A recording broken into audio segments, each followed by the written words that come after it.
going on, guys? Jordan Richards here from Destination Devy, here to present to you your Dynasty Stock Watch for week number 14. Make sure to drop this video a like if you like it, and subscribe to Mayo Media Network for all of the great content that Pat and friends put out every single day.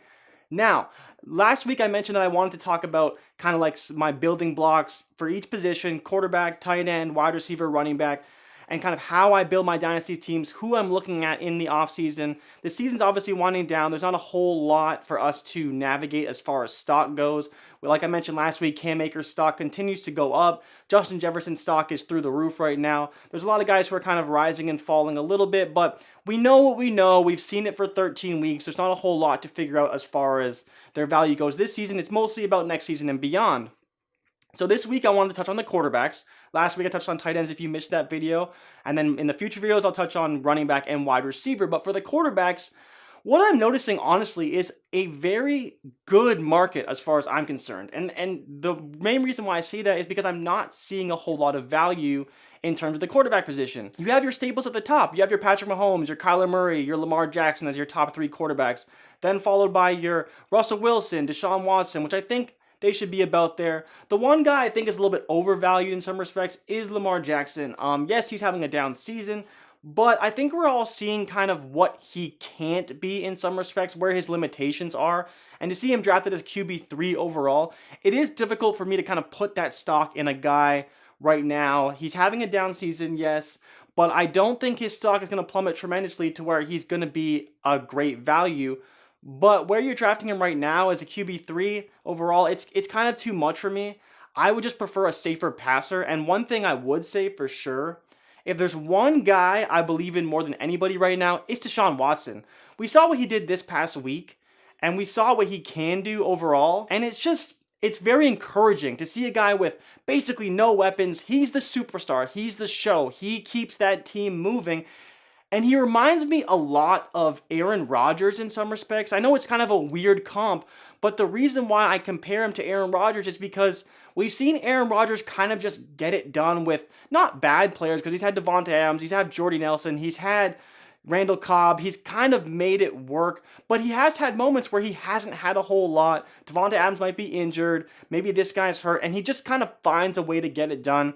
And that's kind of how I want to compare Deshaun Watson. Like, he had Will Fuller, who was great this season. Obviously, we found out last week that he was on PEDs, so he's suspended. But now he has Brandon Cooks. He's throwing bombs to Kiki Kuti. There's a lot of things going on there, but yet Deshaun Watson is still a consistent quarterback. He's still a QB1. We all thought this year there could be some regression with Nuke Hopkins leaving to Arizona, but we haven't seen that. And so as far as I'm concerned, if you can get Deshaun Watson as QB4, QB5, I think that's tremendous value, because he's just returning on his investment each and every single year. From the moment he stepped on the field as a rookie, he's been balling out, and we thought maybe there'd be some regression this year because the run game would be a little bit worse.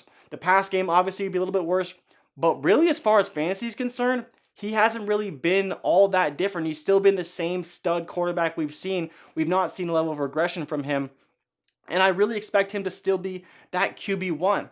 But Russell Wilson's kind of a weird case, because now we're seeing for the second year in a row, he's kind of struggling in the second half, and so is he still a tier 1 guy.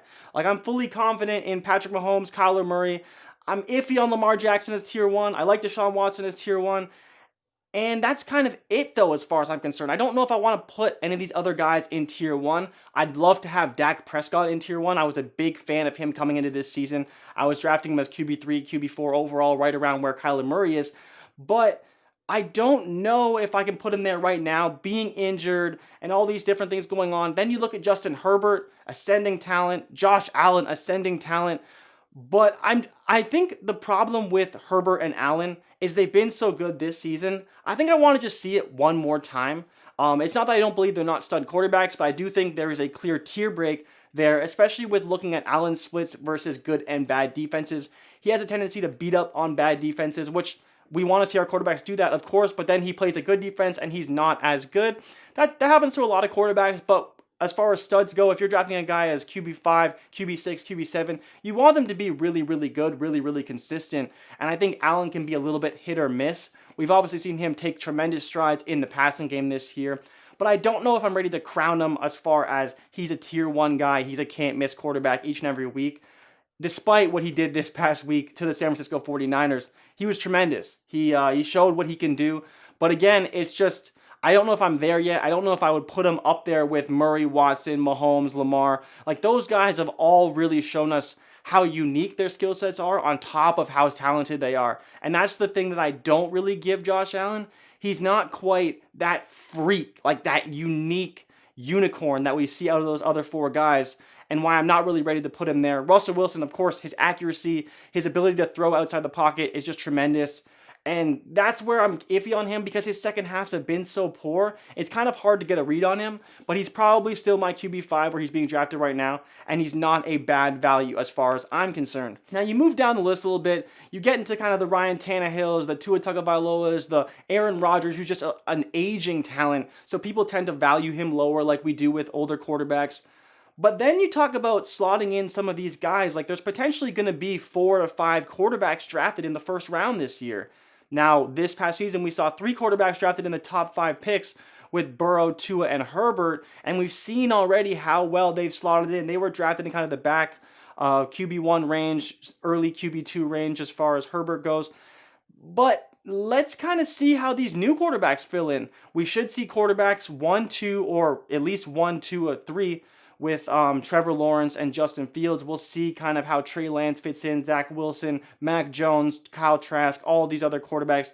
But there's a big influx of quarterbacks coming in this year. And there's a lot of older quarterbacks. We talk about like Matt Ryan's getting a little bit older, Aaron Rodgers getting a little bit older. And it's just, we're not really too sure what to make of it. And if you're in a Superflex league, I do think you should just be aiming to get some of these younger quarterbacks because we're seeing how well they're performing in the NFL. Last season, I was kind of fading the new quarterbacks a little bit just because I thought they were a little bit overpriced. And in some ways they were. But they've kind of got it done. You know, you see the way the QB market is right now. You have the Jared Goffs, the Baker Mayfields, they're kind of back end. They're QB2s, mid QB2s. Derek Carr, same deal. He was a guy who I actually thought was a really good value this past offseason. He was being drafted behind Dwayne Haskins in most leagues. And so obviously you've returned on that investment because he's stayed the quarterback this season. And then you have Daniel Joneses and Matthew Staffords and kind of guys that you sort of want, but you don't really want that much. One guy I think that I mentioned that I haven't talked about this season is Drew Locke. I don't really think we can make of what Drew Locke is yet, but I think we know for sure he's not going to be a top 12 quarterback. With all the weapons he has, I understand it's a new offense for him. He's kind of still been in and out of the offense, being hurt, the COVID situation, but he's still figuring out all these new weapons. He's got all these new players. He's probably in his head a lot trying to figure out, making sure players are running the right routes and reading the defenses and all these things. He's still only a second-year quarterback. But I think we're seeing the struggles of having such a young team, and I do think it's going to take a veteran quarterback or just some years to really get that value out of Drew Locke, and I don't think that the franchise and John Elway are going to be willing to wait on that with Drew Locke. I think they'd rather go another direction, allow those weapons to mature in the offense, and then continue to build around, in my opinion, a better quarterback than Drew Locke. I think he's mediocre at best. And so, as far as I'm concerned, I think that the QB market is very stable right now. I do think that I would still be hammering some of these younger talents. I think Tua is going to be a bit of a value because he's not going to put up the best season ever like we've seen out of the Herberts and the Burrows. I think Burrow could be a value heading into the offseason because he's hurt. We don't expect him for week 1. But beyond that, I'm not seeing a whole lot of tremendous value. One thing I would say about 2 names to kind of just think about when you're thinking about names to buy this offseason, there's still Jordan Love out there. Jordan Love was still a first-round pick this year. And yes, you know, it was kind of, I'm sure, the management trying to get under the skin of Aaron Rodgers to kind of get him to play a little bit better. But he was still a first-round pick. And if you can get him for a reasonable price, it's not a bet that I wouldn't want to make because he's still a talented player. He's just very raw. But allowing that time to sit behind Rodgers, that's what you want to see from some of these raw quarterbacks, some of these guys with inexperience. Just some guys that you want to see kind of like grow in that offense over time. And I would be trying to buy Jordan Love. The other guy is Jalen Hurts. We obviously saw him take over for Carson Wentz this week.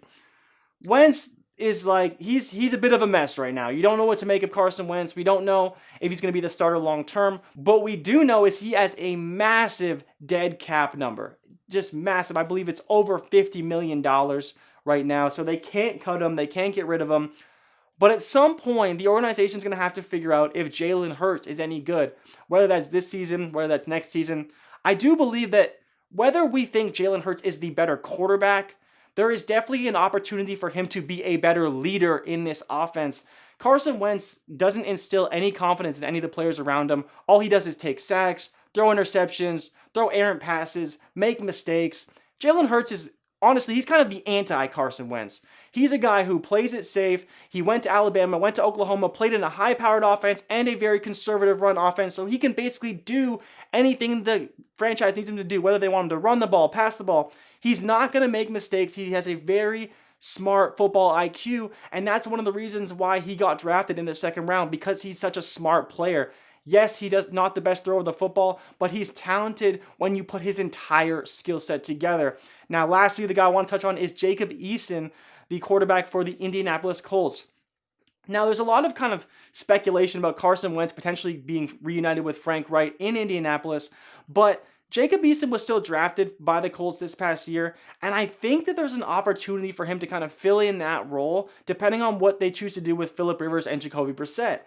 Again, quarterbacks who tend to sit for a year have an opportunity to learn the offense, get acclimated to the NFL, especially in a COVID-ridden season. It's good to see, and I think it's going to be it will do a lot of good for Eason. I think there's potential for him to actually take that job in Indianapolis from whoever the quarterback is at the time, because he's got a big arm. He can throw it deep to Michael Pittman. We're not going to see the dink and dunk offense with Jacob Eason at the helm. And it's really just going to come down to can he master that offense? Can he get the mental side right that he struggled with at times in college and just become a more complete quarterback in the NFL? Because he has that prototypical size. He has a good arm. He's decent at reading defenses, but he just kind of needs to become a little bit smarter, a little bit more cerebral in the game. But if that can all happen together, I think that what Indianapolis has is a great foundation for any quarterback. And if Jacob Eason can be the guy, I would definitely consider buying him a little bit this offseason, because there is potential for him to grow into this offense. Thank you guys so much for watching. I just wanted to give you a quick QB rundown. So I hope you guys enjoyed it. Let me know your thoughts on any other quarterbacks. I can kind of hop in the comments and talk to you about that. But as far as I'm concerned, try and get younger, because you don't really want the Tom Brady's, the Drew Breeses. You never know when these guys are going to retire. Yes, they're good now, but you're not going to want them on your dynasty rosters when they eventually fall off the cliff or retire. So that being said, thank you guys so much for watching. Subscribe and drop a like on this video. Drop a comment if you want to kind of engage with me. And I'll see you guys next week, and we'll probably talk wide receivers, running backs. I'm not too sure. I'll figure that out this week, and we'll chat later. Thanks. Peace.